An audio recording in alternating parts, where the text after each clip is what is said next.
I loved taking those swings, but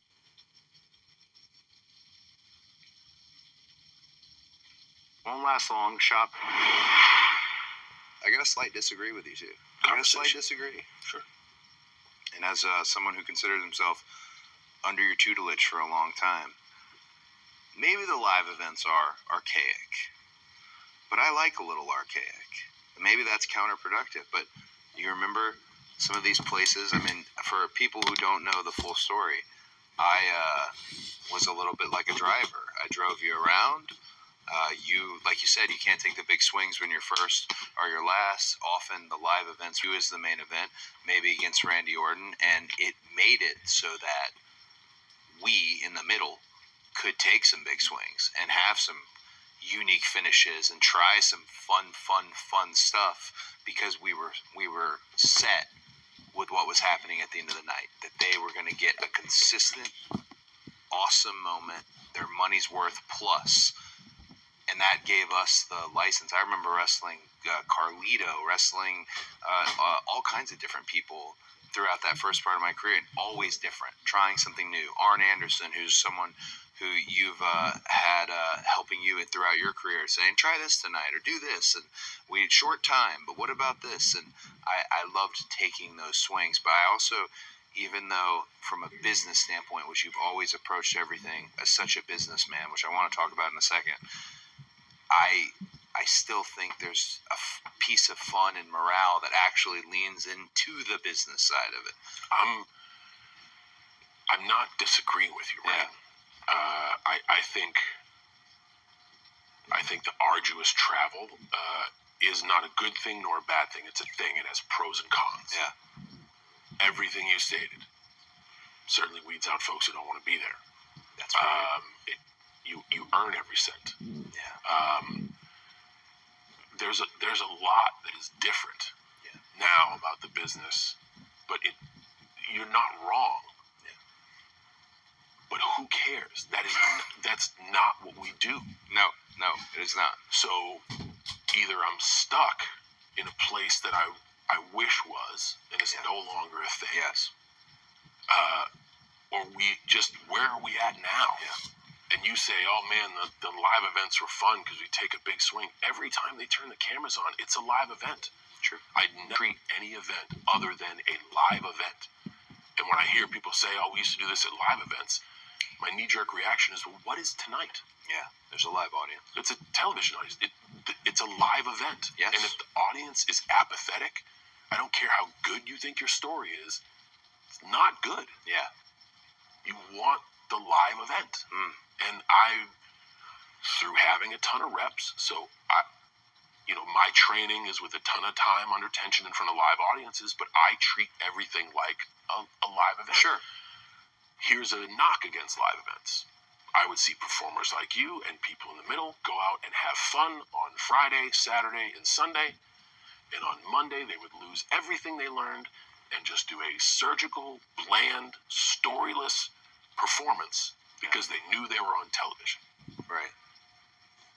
And they never took any of the wisdom or any of the fun they had and put it in here when the cameras were on. Yeah. What I was grateful enough to have was teachers and mentors who were like, Saturday is no different than Monday. Yeah. Remember why the people got energized. Sure. It's because you did this goofy thing. And if you're not brave enough to put the goofy thing on TV, put the emotion you had doing the goofy thing on TV. Yeah. And they'll believe. So we are where we are now. Yeah. And we need to somehow let everybody know that, like, hey, what you do is beautiful and athletic and strong and like unbelievable. Yeah. But the way they can attach to you is by knowing who you are. Yeah. And we got to do that with it would be very difficult for me, especially looking at the business model and the success of the business, to go into Connecticut and petition for 220 live events a year. Yeah. So that's not what we have. Hey, you have The Rock and Travis Scott. Awesome, we can plan all this stuff. Hey, you don't have those two guys anymore. being so nice to women. Nice will never equal turned on or attracted. Yeah. Not once did you and I ever have not once. The whole world has had this conversation about like, well, what would it have been like if the two guys in it with their dick in the dirt, not once had a conversation about, man, what would it have been like if we had those guys? Yeah. No, it was We like, didn't have- okay, what now? What's next? What do we do now? Yeah. So when I hear you say like, man, I do like this and I Yeah. wish it was like this. If I could give you any more advice, it's not anymore. Hey. It's not. We have this. So Yeah. you're in a position though where like people watch you because of this. You never know who's learning what from you. Sure. And if you go around back there romanticizing about days that don't exist anymore, Yeah. that creates a culture that romanticizes about shit that doesn't exist, and that's bad. So they don't need to know about the Dirty 30? No, I think they can. They don't need to know about... I think they can. Because that's more my I think they romanticizing. can, but the great thing about those stories is whenever you get a chance, Yeah. if you have a layover after a double show in London, or you do Japan, or wherever, that's when you can have a moment, a sunset of fraternity, Cool. and then tell those stories about like, this is why we do this. Yeah. I brought my first road cooler in Yeah, for 16 years. I'll just back it because you're getting into this road cooler talk. The Dirty 30 was a case of beer As soon as we landed. as soon as we landed on ice, but then there was also a backup, an emergency. Yeah. There was at all times 3 of us in a car, pretty much. Yeah. Obviously, nobody's drinking and driving here, so I was allowed 1 Labatt Blue Light earlier in the Post-match. Post-match. And then the cooler was often consumed. That's why we had the emergency. And we still, one of the great things, I was actually talking about this on my bus last night. One of the great things about it was the party and the cool of the evening. It was all there. But then we were still up the next morning. Is today a work day? Are we working today? Then we'll be working Owls, out Eagles, today. buddy. Then, yeah. You want to fly with the Owls, you soar with the Eagles. Oh my gosh. One more time. If you want to fly with the Owls, You soar with the Eagles. That means you're up all night and first one up in the morning. Oh, I love it. And those were lessons that Yeah. were taught to me. But again, Yeah. the people before me lived their life a certain way. I lived my life a certain way. And you want to talk about always evolving, right? Yeah. So I put together my first road cooler in like 16 years. 15. Okay, yes, the cooler, yeah.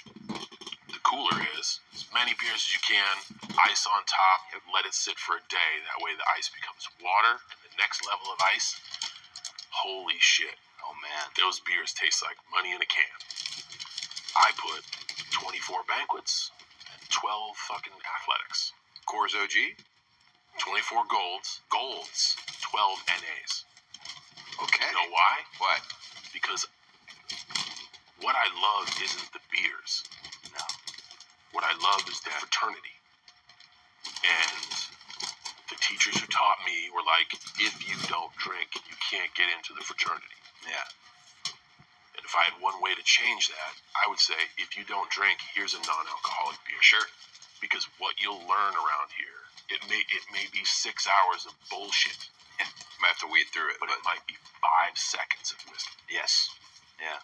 And I'm grateful to my teachers for that. I just wish it was accessible to everybody. Sure. You mentioned your teachers.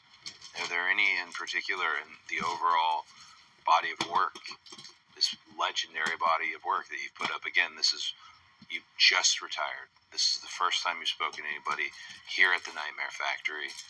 These teachers, is there any that you think of now after retirement? Has anybody that you've talked to? Because I know of a few that were special to you. But were there any that were in your head? All, perhaps, that were in your head? So the common through line through every piece of mentorship, Yeah. from Vince on down, was listen to the audience. Yeah. So if everyone in a chicken soup business is like, I do it this way, I do it this way, like if everyone's message boils down to the Shawn Michaels sentence, if they were really loud, it was really good. Yep. It's not wrong.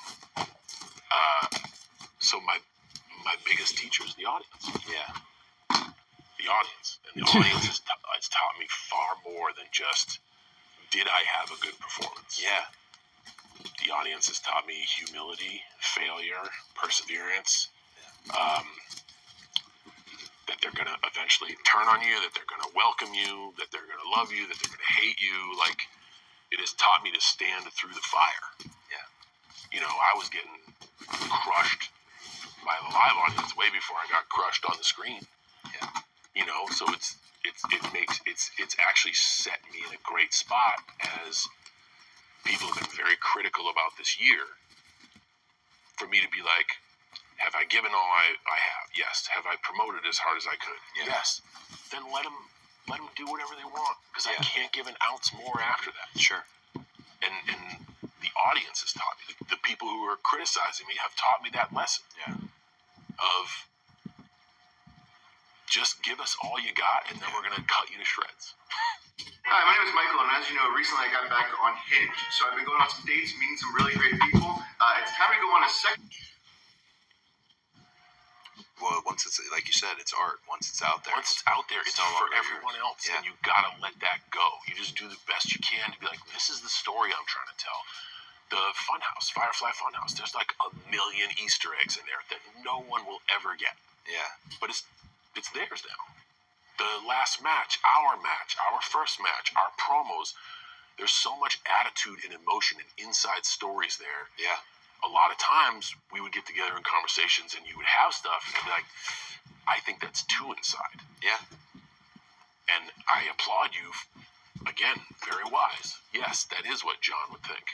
Hi, I'm Cody, and this is what I think. Yeah. And this is what we're going to do. That Right. really affected you. What a teachable moment. I thought very much that the character John, the person, this is how you would approach it. And I thought, no, I would approach it differently. And I felt like, Cody, I was glad it was said. It was a beautiful, teachable moment. Yeah. And I can't be an advocate for, like, find yourself, find your story, Sure. find your confidence, take big swings, and then essentially I know this is going to work. Do it like this. Yeah. You caught me in a loop, and it was like that sentence. What I heard was, be more fucking coachable. Just say be it's more hypocrisy. coachable. Where is hypocrisy? You say you want us to go out there and do this. I'm trying to apply that. You're trying to stifle my growth. Okay. So Yeah. you were just expressing yourself in a term of a fictional stance of like, the John Cena would say this. Yeah. I'm the Cody. I would say this. Far more than that. Oh man. And you can never stop learning. And you were absolutely right. And you know me. I'm an advocate for best idea wins. I don't care who comes up with it. Yeah. You had the best idea. Yeah.